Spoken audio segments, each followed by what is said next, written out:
amabhenqa bawathole kahle so kuzowena iquantum ukuvota ngo-R150 bayazi uKhozi bayazi ukuthi ziyavota izinto uvotela ubani uvotela kuthiwa noma yimuphi umculo ofuna ukumfaka uyazi ukuthi uKhozi lizokwenza malini lapho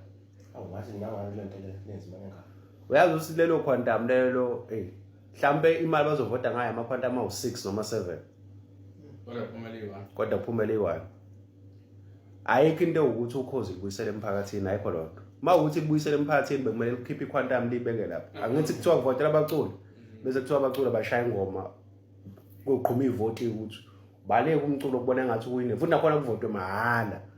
lapho kusuke kubuyisele emphakathini into idinga ukuthi kukhishwe imali akubuyisele emphakathini lapho ngani lento le abayenza nangengoma ehlukana usunyaka kuvotwa ngamalini lapho umuntu onqobile ijike ezonikeza 100,000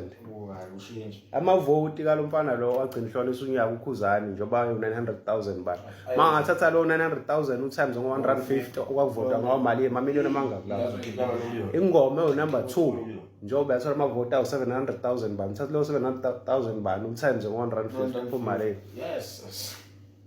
esethu uKhozi kubuyisela emphakathini